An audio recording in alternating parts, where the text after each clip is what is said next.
Alam po ninyo, nung una nahihiwaga. Nung una po nahihiwagaan ako. Bakit ganun kagrabe yung reaction sa zero remittance, no? Bakit ganun na lang mag-react? Pati po, si Enrile, akala ko nakahimlay na lang sa malamig na kwarto na nagpapahinga eh. Ha? Akala ko nakahimlay na si Enrile sa pahingahan niya eh. Pati si Enrile napa-comment, no? Sabi ko, ano ba meron? Inaamin ko po hindi talaga ako ekonomista eh, no? Hindi ako nakahimla, ibig sabihin yung 'di ba naka ano lang siya diyan sa pahingahan. Oh. Mali ba yung Tagalog ko? Malalim kasing Tagalog yun, ibig sabihin namamahinga. Nakahimlay, matinding pamamahinga. Yung araw-araw na pamamahinga yan eh. Okay. Nagtataka ko, parang ano lang yan, parang bakit hindi naman kayo nagre-react pag nagpo-protesta yung mga OFW? Ang daming nagprotesta sa Hong Kong, ang daming araw-araw nagpo-protesta sa The Hague, Netherlands. Bakit walang reaction na ganito, no? Yun pala sa mga ekonomista, matindi pala yung gagawin ninyo, no? Para sa sapul talaga. Alam niyo po, ang katotohanan, mag-amina na tayo, kayo na lang inaasahan na papasok. Kayong mga OFW na lang, mabuhay po kayo. Kasi kayo na lang talaga inaasahan ng Pilipinas na nagpapasok ng mga dollars, yung currency, foreign currency na kailangan natin to survive, no? To survive. Biruin nyo, si Enrile na namamahinga. Siguro mali yung term ko na nahimlay, no? Namamahinga pala. Hindi, alam ko tama yun eh. Yung deep, namamahinga na, napaigtad para sabihin na, sige, pwede kayong buweltahan ng Kongreso. No?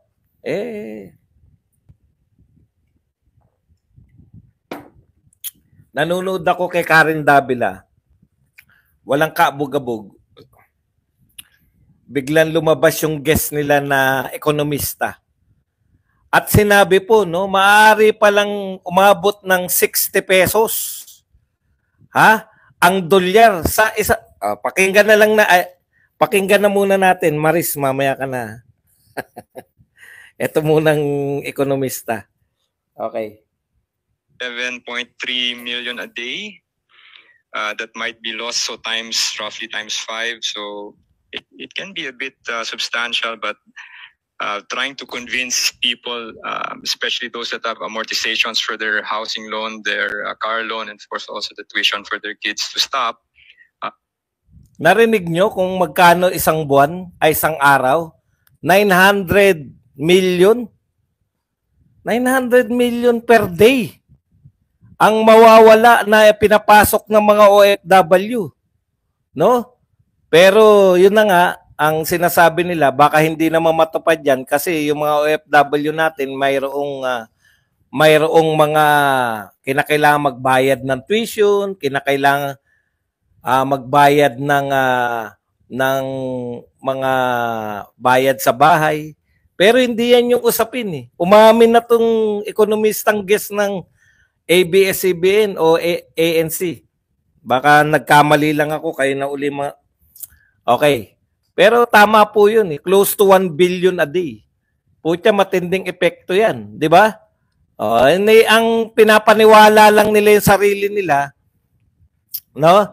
Pinapaniwala lang po nila yung sarili nila na baka hindi naman ito matuloy dahil kinakailangan magbayad ng tuition, mangbahay, etc. Tuloy natin. Ekonomista po to ha. Hindi po to tsambahan, hindi po katulad namin ng mga political vlogger. No? Ekonomista po to. Marurunong po to sa ekonomiya. Tuloy po natin. Might not be a bit hard to convince. Even growth can be be dragged since it's a major funder of household final consumption. Okay, even growth, no? Maging yung pag-unlad ng Pilipinas ay maapektuhan dahil ito po ang pinakapangunahin po na gumagastos sa ekonomiya. Tandaan po ninyo, ang ekonomiya po ng isang bansa, mabubuhay lang po yan sa patuloy na paggasta, no? Kasi pag wala pong bumibili ng mga produkto, walang bumibili ng mga goods and services, hindi po kikita yung mga may-ari ng Jollibee, hindi po kikita yung may-ari ng mga palengke, hindi po, marami pong hindi kikita. Pag hindi po kumita, magtatanggal yan ng mga tauhan, babagsak yung negosyo, etc. etc. Ang laki pala, 1 linggo lang. Tignan nyo pa po. And the impact could be we could breach the 60 level immediately, or BSP might have to postpone any cuts at all this year, maybe even have to hike later on this year. The Bangko Sentral ng Pilipinas. Okay, nakuha po ninyo kahit na anong gawin nilang pagda-down, ito po yung nagmarka sa akin. Maaring umabot ng 60 level. Alam nyo po kung anong sinasabi niyang 60 level? Magkano ngayon ang palitan ng piso? 57, 58? Naglalaro po sa ganun, di ba? Pag umabot po yan ng 60 level, mahirap na pong pababain yan. No? Pag umabot po ng 60 pesos per dollar, ang makikinabang, ang diretsong epekto nito, na makikinabang, kayo ding mga OFW dahil tata. Kaya lang, pang mabilisan lang yun. Pero pag pangmatagalan po, matindi po yung epekto ng pagtataas ng presyo ng dolyar. Dahil wala naman na po tayong napoproduce dito. Kaya ako, tingin ko, yan, nakapag-adjust na po yung mga OFW dyan. 1 week, pwede po nilang i-advance or pwede nilang after nung 1 week na yun. Tsaka sila magpapadala. Pero yung 1 week po na yun, tandaan po ninyo, yan pong reserve. Anong tawag dito? Yan pong foreign currency. Ano po yan? Speculative yan eh. Hindi po kinakailangan niya na, hindi po yan direkta. O 57 po ngayon, 57 point something. Almost 57.5. Pag pumalo po ng 60 yan, grabe po epekto sa ekonomiya niyan. Kaya takang-taka ko kung bakit si Enrile ganun na lang yung pag-ahon mula sa kanyang pamamahinga. Antindi po pala, no? Maaring umabot ng 60.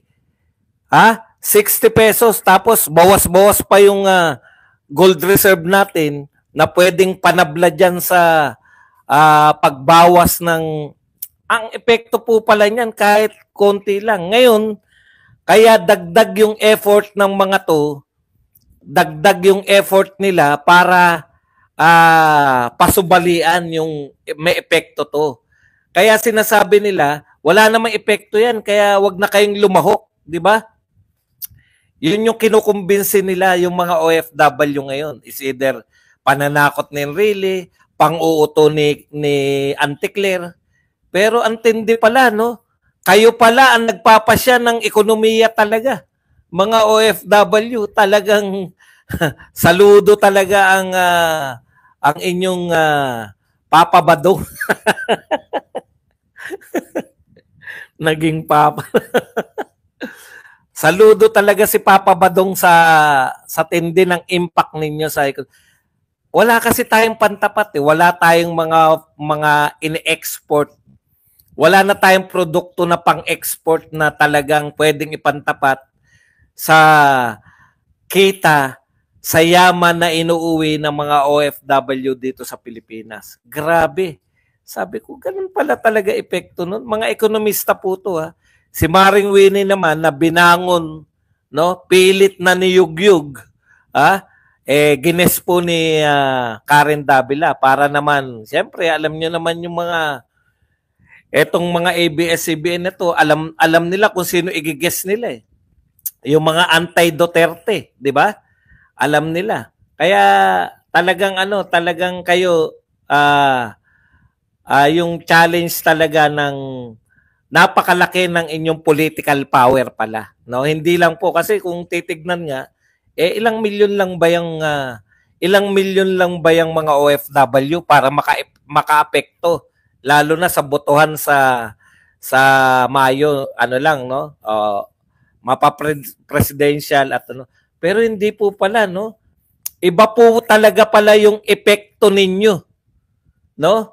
Ang epekto pala ninyo talagang it's either you will break or make our economy. So sa pakikipagtulungan po ng OFW, maaari pong bumagsak o umunlad ang ekonomiya ng bansa.